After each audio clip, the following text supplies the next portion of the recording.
নামাজ পড়াকে নেকির কাজ মনে করলেও রাস্তা দিয়ে একটা মেয়ে হেঁটে যাচ্ছে, কার মেয়ে, বয়স কত, বিয়ের লাগ হয়েছে, বিয়ে দেয় না কা, হাঁটে এমনি কা, স্বাস্থ্য বেড়ে গেছে কা, চিকন কা, এগুলো আমরা মাইপে ফেলি।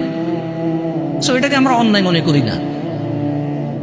আমরা ভাবির সাথে রাত্রি যাপন করা অপরাধ মনে করলো, ভাবির সাথে পাশাপাশি মোড়ায় বসে, চেয়ারে বসে, টেবিলে বসে, টুলে বসে, কিচেনে গিয়ে রান্না বান্নায় হাত বাটানো, গল্প করাকে অন্যায় মনে করি না। আমরা ভাবির সাথে রাত্রি যাপনকে অন্যায় মনে করলেও পরীক্ষায় পাশ করে এসে ভাবিকে আমজা করে ধরে ভাবি পাশ করছি বলাকে অন্যায় মনে করি না। বুঝাইতে পারিনি? আমরা এগুলো অন্যায় মনে করি না এখন আর। সব মানুষ চেঞ্জ হয়েছে।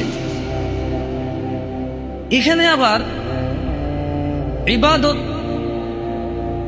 মানুষ ভিন্নভাবে নিয়ে নিছে। এক গ্রুপ মনে করতেছে যে এটা বড় লোকের, আরেক গ্রুপ মনে করতেছে এটা গরিবের। ইবাদতকেও তারতম্য নিয়ে চলে আসছে। মানে যখন আপনি এর আসলে ডিফারেন্ট উদাহরণ দেওয়া যেতে পারে, তবে এটা একটু খারাপের দিকেও চলে যেতে পারে, আপনার মাইন্ডও নিতে পারে। এটাকে আমি লিভ করলাম। এমনিতে আমার এই দেশের কথাবার্তা বলার আন্দাজ ভালো না। আমি এখানকার বিহেভিয়র, এখানকার যে ন্যাচারাল বিহেভিয়র আছে, বাচ্চাদের যে আদব কায়দা আছে, মানে আমাদের এলাকাকৃত আর কি, আমি বলবো না যে আমি বেয়াদব, এটা বলবো না, তবে আঞ্চলিক আদব আমার ভিতরে কম। তো এই জন্য চেষ্টা করতেছি অনেক কিছু বলা থেকে বিরত থাকতে। তো মানুষ ইবাদত করে জান্নাতের জন্য, মানুষ অপরাধ থেকে দূরে থাকে জাহান্নাম থেকে বাঁচার জন্য। কিছু মানুষের মাথায় এটা ঢুকে গেছে সারাদিন ইবাদত করলে হবে, পয়সা করেও কামাই করতে হবে। এটা কখন বলে সে জানেন? যখন তাকে বলে 5 ওয়াক্ত নামাজ পড়তে, তার কাছে তখন একটা যুক্তি আসে কি, সারাদিন আল্লাহ আল্লাহ করতে আল্লাহ কিন্তু বলে নাই তুমি কাজকর্ম করতে হবে, হালাল রুজি করে, এটা ওটাই ইবাদত। আমরা রিক্সা চালাই খাই, ভ্যান চালাই খাই, এটার চাইতে বড় ইবাদত আর কি আছে? এইটাও সারাদিনের সাথে তুলনা করলো কখন, যখন ওকে সালাত আদায় করতে বললো, সালাত আদায় করলো, একটু ইসলামিক একটা প্রোগ্রাম হচ্ছে, 2-4টা দিন নিয়ে কথা হচ্ছে, হারাম হালাল নিয়ে কথা হচ্ছে, সেপারেশন হচ্ছে, তখন ওকে বললো এটা বলবে। হ্যাঁ, আপনি সারাদিন বেকার থাকেন, এই একটু সপ্তাহে 2টা হালাকা, 2টা ইসলামিক প্রোগ্রাম আপনি অ্যাটেন্ড করেন কৃষি শেখার জন্য।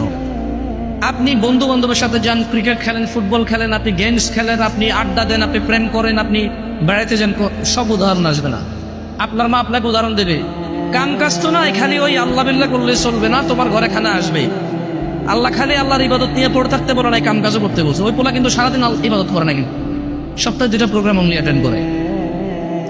ওর মায়ের কাছে মনে হচ্ছে, ওর বাপের কাছে মনে হচ্ছে ও সারাদিন আল্লাহ আল্লাহ করে, কোনো কাজ করে না, আর আল্লাহ আল্লাহ না করার কারণে সে কাজ করে না। এভাবে মানুষের মাথা এখন চেঞ্জ হচ্ছে।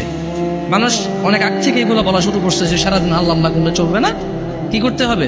কাজকর্ম করতে হবে। আমি ওদেরকে বলতে চাই, কোনো মানুষ ফজরের নামাজ পড়ে যদি কাজকর্মে লেগে যায়, হালাল ওইটাই আল্লাহ আল্লাহ করা। সুবহানাল্লাহ বলা ইবাদত, আলহামদুলিল্লাহ বলা ইবাদত, আস্তাগফিরুল্লাহ বলা ইবাদত, 2 রাকাত নফল সালাত পড়া ইবাদত, 2 টাকা সাদকা করা ইবাদত। ওই ফজরের সালাত আদায় করে হালাল কর্মে গেলে ওইটাও ইবাদত। সো ইটস ইবাদত। আমার মূল টার্গেট হওয়া উচিত ইবাদত। কি আমার মূল টার্গেট হওয়া উচিত? কি? ইবাদত। কেন? ইবাদত করলে আমার নেকির পাল্লা ভারী হবে, আল্লাহর সাথে আমার সম্পর্ক গাঢ় হবে, আল্লাহর সাথে আমি ক্লোজ হব, অপরাধ প্রবণতা কমে আসবে আমার। সো আমার উচিত হচ্ছে টার্গেট নেওয়া, ইবাদত করা, এবং যখন যে অবস্থায় আছি সেই অবস্থায় যে অ্যাভেলেবেল ইবাদত আছে সেটাকে করা, যেটা আমার জন্য বেটার সেটা করা। যে এগুলো কথা বলছিলাম কেন, মানুষ আসলে তার ইবাদত দিয়েও যে জান্নাতে যাবে, আর তার অপরাধ এড়িয়ে চলা থেকেও যে মানুষ জাহান্নাম থেকে মুক্তি পাবে তা নয়। মানুষকে আল্লাহ ক্ষমা করলেই মানুষ জান্নাত পাবে, মানুষকে আল্লাহ দয়া করলেই মানুষ জান্নাত পাবে।